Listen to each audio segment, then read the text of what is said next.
and welcome to this week's Mum Talk TV upload. My name's Emma and I blog over a Brummy Mummy of Two. Last time I did a little top tips on how to get your toddlers to stop tantrums. That's hard to say. Click on my face, ding, if you want to go and watch that. But this week I'm talking about how to get your kids to sleep. So let's start with tip number 1, routine. Okay. It might be because I'm a teacher or maybe I'm just a little bit crazy, but I love a routine. I love things to stay the same. Every day at school, obviously every hour is accounted for. We have our lunch the same time, we have our break the same time. So with regards to my children, I'm quite strict with routine. Despite me being a little bit of a haphazard mother really, routine really works well for my family. So we have done the same good night routine for my children from their very first day alive on this planet. We've always done the bath, book, bed kind of process, which has worked really, really well. And subsequently, both children have slept through the nights pretty quick and continue to do so without any trouble, really. So let's start off with the first kind of part of that routine, which is tip number 2, and that is bath. So I'm really, really lucky that my husband does the bath, which is fantastic, which means generally I can watch a bit of telly while he has a play with them from work. So we go up to the bath probably about 10 to 6, and then from 10 to 6 till about 6:15, my children have a bath. They do have their hair washed every night, which I don't think is probably necessary, but they definitely do need a bath every night to get them to think about this is time to go to sleep. They have a little play.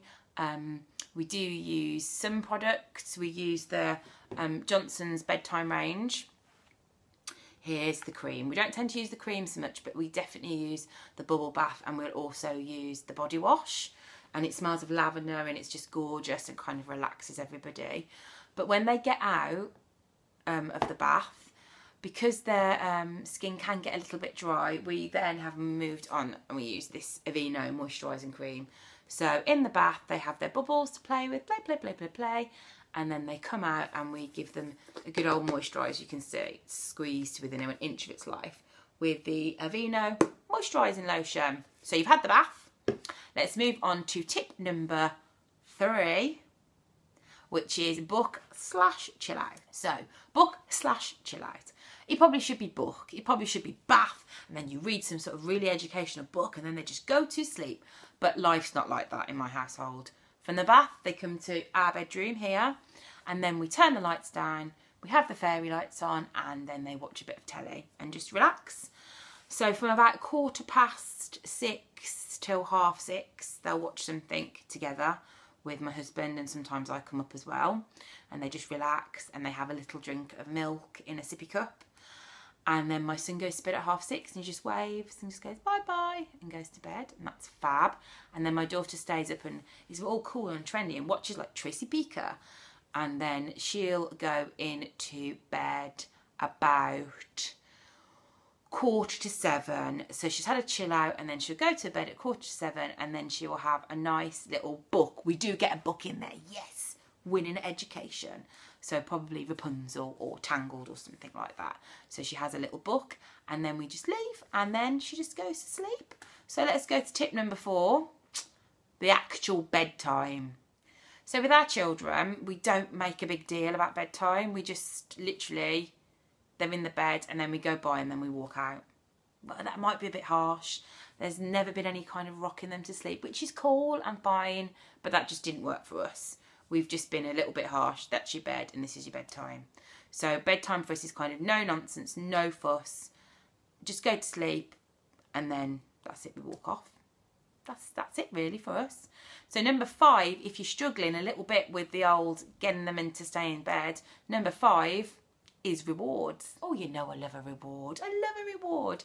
And we have had to use this with my daughter. Not so much the going to bed, but the staying in bed, because she just gets up. She used to get up at like 4 o'clock in the morning, pootle into our room, or she'd scream, ah, and wake up my son, and then they'd both be up at 4, and then we'd all be crying and it'd just be horrific.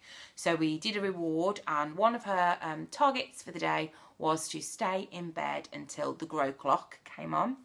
We used to have a grow clock. Then she learned how to turn it off or something, so that had to go. So then she has to stay in bed until Mummy and Daddy say she can stay in bed. which is generally about 6, half 6. So she did 7 days of that, and then she got a little present, which I think probably was a magazine or something equally tatty. And then that was it. She just kind of stayed in bed, really. And she does still get to ridiculously early. They both get up really, really, really early. But they're going to bed at 7, and if they're getting up at 6, that's 11 hours. I can't really moan, to be honest. I think if you're the kind of family that want your child to sleep in, then you're going to have to put them to bed a bit later. We put them to bed early, they get up early. Maybe if you put them to bed about 8, then they'll get up a bit later. That could be how it works. So they're my top tips, really. Love a routine, love a really good bath, love a book / chill out TV. 4 is bed, is just kind of no nonsense, and 5 is if you're really struggling, give some rewards, and that's what works for us. It might not work for everybody, but that's how the Brummy Mummy 2 house kind of works. I hope you've enjoyed this video. Like and subscribe, and I will see you again in a few weeks. Bye! Click on the TV for another surprise video.